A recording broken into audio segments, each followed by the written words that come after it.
Breaking news, a moderate risk has been issued for parts of Iowa, as well as the enhanced risk being cut in two for day one. Hello, I am Pat from Pat's Path Predictor, and let's go ahead and get right into the situation. Alright, so this is what we are dealing with right here. So there is a moderate risk that has been issued for parts of Iowa right here. They issued it in the latest update right here. The enhanced risk has been cut in two. As you can see, there's no more extended enhanced risk, which means the storms areas of the highest risk is now being more concentrated. So, yeah, take it as you will.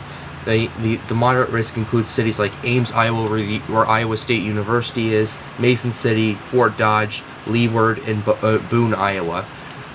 Just outside of that moderate risk is Des Moines, as well as Omaha and Lincoln in this enhanced, as well as Dallas, because why not, in the enhanced risk, and as well as Waco and Austin. The slight risk goes from the Gulf Coast all the way up to Minnesota and Wisconsin, Minneapolis, La Crosse area. That's how large this thing is. Then this marginal risk goes up further, up towards upper Wisconsin. So, yeah, this is the situation. Now, these are some of the risks we could see, like the tornado threat right here. There's now a 15% within a hatched area, which means there is a 15% chance or greater, or 15% chance probability of EF2 to EF5 tornadoes within a point, as well as the same with the 10%. Right there, the 5% goes all the way from the Gulf Coast to Wisconsin and Minnesota. The wind threat on this, there is a 45% chance of the wind threat within that hatched area too, which means there is a 45% chance of 65 knots or 75 miles per hour or greater within 25 miles from a point. 30% is in this area. A little bit of it's hatched, the rest of it isn't. And then there's that enhanced risk right there, which is where the 30% is. That's why they have it out. So that's the situation. 15% elsewhere, 5% elsewhere. Now the hail threat is probably the largest threat for today. As you can see, the 45% within the hatch area, which means there is a 45% chance, or percent chance, excuse me, of 2-inch hail or greater within 25 miles of a point, and that part of Iowa is in it. Same with the 30%, the entire 30% risk in this area. In fact, both of them are in this hatched risk, and then the 15% from central Kansas all the way to western Missouri, including Kansas City. So that's the situation we're dealing with. Now let's go ahead and take a look at the synopsis.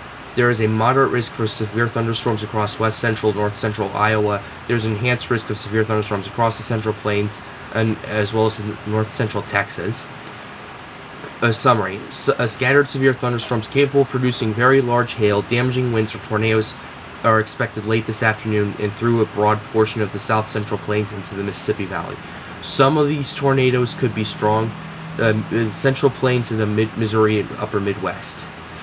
Portions of the west central Iowa have been upgraded to a categorical moderate risk with somewhat of a focused potential for tornadoes, along with large hail and damaging winds expected late this afternoon and evening near the surface low and nearby triple warm front vicinity. Yeah, vicinity, excuse me. Potential intense thunderstorm developing, including surface-based convection and elevated storms to the north of the northward shifting warm front is expected by late afternoon across eastern Nebraska and northwest Iowa and southwest eastern Minnesota, generally near the surface low triple point.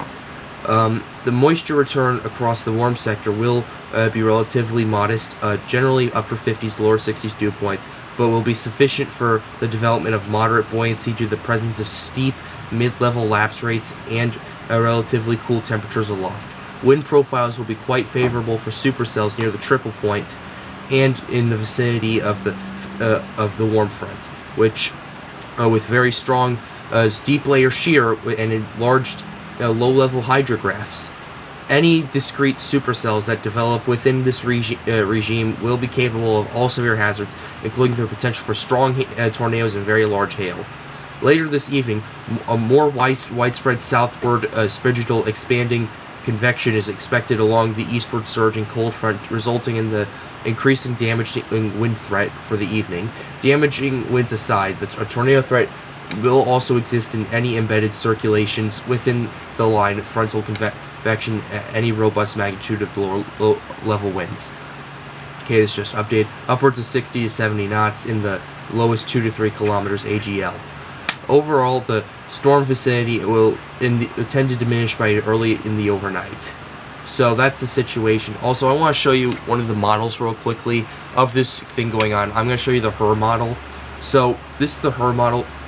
This is at 0 Zulu or 7 p.m. The Cape here, as you can see, the Cape is at 3,000, cracking 3,500 in a lot of areas. So this is the situation. Like, there's even Cape of 4,000 joules per kilogram down in Oklahoma, where the slight risk is. But yeah, this is what I wanted to show you, and this is the Cape, and I want to show you the basically the simulated reflectivity of these storms. So this is the first wave that's going to start up right here. You can see these cells develop in portions of Iowa and Missouri and Minnesota. You can see that happening, and then the line starts developing around 0Z, between 23 and 0Z, and by 4Z or about 11 o'clock tonight, this line of thunderstorms is going to be forming, expanding. Although the severe components will weaken with time, as you can see here. But nevertheless, look at this. It looks like a very intense line. I would not be anywhere. I would not be anywhere near that. If you are outside, I would not be in that. But nevertheless, we'll have to take a closer eye on it as the situation develops.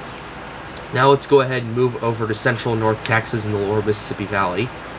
A southern stream leads shortwave trough nearing the South Texas-Mexico border vicinity this morning. Will continue northeastward towards the Arkansas Miss through the evening. Storms may develop as soon as mid-afternoon near the dry line extends across the west central Texas. Effective shearing of 35 to 45 knots will favor a few eastward moving supercells and or organized clusters into the late afternoon, early evening.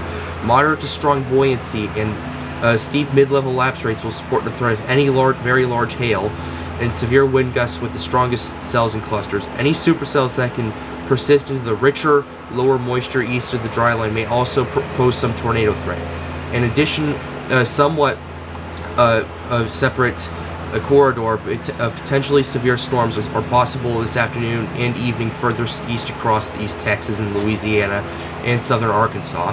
While the details are a bit more unclear, the strengthening deep layer shear and moderate buoyancy will be supportive of at least some hail and wind potential, but low-level shear hostility enhanced by a diurnal sustained branch of low-level jet may be sufficient for a couple of tornadoes as well.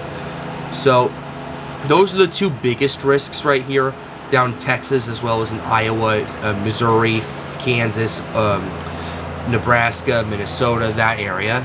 So that's where I'm paying the most attention to, as you saw the HER model with up in Iowa. So let's go ahead and go to the day 2 outlook, because not too much has changed, except this thing has moved further up to the north, and we now have risks with this thing. So let's go over the risks first. There's an enhanced risk that goes from Louisiana all the way up to Lake Michigan, basically right here. And most of Indiana is now in this enhanced risk. Most of southern Illinois is as well. So this is what we have right here. There is an enhanced risk for parts of Missouri, most of Arkansas, parts of Louisiana, most of Mississippi, parts of Tennessee, parts of Kentucky, most of Indiana, and most of southern Illinois. The slight risk goes all the way from Wisconsin and Michigan down to the Gulf, and the marginal risk goes all the way from upper part of Lake Michigan down to the Gulf as well. So this is the situation we're dealing with right here. Let's look at the tornado threat for tomorrow. As you can see, there is a 10% risk for tornadoes, but all of that is in that hatched area, which means we could be seeing EF2 to EF5 tornadoes within 25 miles from a point. So please keep that in mind. 5% goes through the slight risk area, as well as some of the enhanced risk in northern Indiana, and same thing for the 2% in the marginal. Now the wind threat, you can see here, there's a 30% risk of severe winds, except the majority of that is in that hatched area, which means there is a 30% probability of 65 knots or 75 mile per hour winds within 25 miles of a point, basically from Mississippi all the way up to Indianapolis. Yeah, St. Louis is right on the cusp of it, so we'll have to keep an eye on that as well. That 15% continues through the slight risk, as well as the 5 with the marginal. The hail threat is actually the lowest threat, as you can see, The hail threat is only 15%, but the hatched area is still there from parts of Louisiana up to the tip of southern Illinois. 15% goes here, 5% is there, so we'll have to keep a very close eye on it nevertheless. But let's go ahead and talk about the summary and the synopsis. There is an enhanced risk for severe thunderstorms across parts of the lower and mid-Mississippi Valley into the Midwest. Summary: numerous severe thunderstorms appear likely across a large portion of the lower to mid-Mississippi Valley into the Midwest, Ohio Valley, and Southeast on Wednesday. Damaging winds, some of which could be significant, several tornadoes, some strong, and large to very large hail will likely occur. So, yeah, they're not saying this, they're saying this is likely to occur, which makes it off the bat concerning right there. So anyway, let's go to the synopsis. An upper trough low will continue to eject from the plains across the mid-Mississippi Valley into the Midwest and the Great Lakes region on Wednesday. The southern portion of the trough will likely acquire a negative tilt as it moves over the mid-Mississippi Valley and Midwest through the day. A 60 to 80 knot mid-level jet will also overspread these regions with a broader area of enhanced mid-level winds encompassing most of the surface warm sector, much of it rather. A surface low over the upper Midwest Wednesday morning is forecast to develop eastward over the upper Great Lakes through the day. An attendant cold front will sweep southeasterly through much of the Midwest, lower to mid-Mississippi Valley, and southeast throughout the period. Mississippi Valley into the Midwest, Ohio Valley, and Southeast, okay? This is what we're going to be reading. Isolated to scattered convection will probably be ongoing Wednesday morning, along or ahead of the front across the parts of the lower to mid-Mississippi Valley. This morning, activity will be aided by a strong low-level warm advection associated with a 40 to 50 plus knot southwesterly low-level jet. Any ongoing thunderstorms may continue to pose an isolated to severe threat given the strength of the low to mid-level flow and sufficient instability to support surface-based thunderstorms. Additional thunderstorms are expected to form along and ahead of the front by late Wednesday morning into the early afternoon. The presence of at least a low to mid-60 surface dew point extending as far north as Indiana and Illinois, coupled with filtered diurnal heating, will support an environment of generally 1 to 2,000 joules a kilogram of CAPE. Stronger instability of 2,500 to 3,000 may develop across parts of the lower Mississippi Valley Wednesday afternoon, and steeper mid-level lapse rates should be present over these areas. Strong effective bulk shear of 45 to 55 knots will likely exist owing to the enhanced mid-level winds associated with the ejecting upper trough. Low-level shear will also remain enhanced over much of the warm sector as the low-level jet translates slowly eastward through the period. Organized severe thunderstorms are expected given the strong low-level and deep layer shear. Convection will likely organize into a bowing line along or just ahead of the cold front. Scattered to numerous severe damaging winds appear likely. Okay, this thing just updated. Thank you very much. Appear likely as this line develops and subsequently matures over parts of the lower to mid-Mississippi Valley throughout the lower Ohio Valley. Significant gusts of 75 miles per hour appear possible. Prefrontal supercells may also occur over this region, and several tornadoes appear likely, with either the leading supercells or the embedded QLCS circulations. Large hail will also be a threat, and any thunderstorms that can remain at least somewhat discrete and isolated very large 2+ inch hail appears possible centered over the lower Mississippi Valley and vicinity, where steeper mid-level lapse rates should reside. At least an isolated severe threat should persist the eastward extent into Ohio and Tennessee valleys and parts of the southeast Wednesday evening and the night. However, low-level moisture and instability will be more limited across these areas. So that's the situation we have here for today and tomorrow. There's a moderate risk issued for Iowa, which I'm going to be completely honest, I was a bit taken aback when I saw that, because I said I wouldn't be surprised if a moderate risk would be issued, but I was expecting it to be issued for basically what is now day 2 for Wednesday. But yeah, they now issued it for parts of Iowa. With that being said, if you're in Iowa, you better take this very seriously. If you're because I know Iowa State University is under this moderate risk area, so yeah, and I have friends that are there. So if you if you're listening to this in Iowa, if you guys are listening to this, take this very seriously, and whenever something pops up, just seek shelter.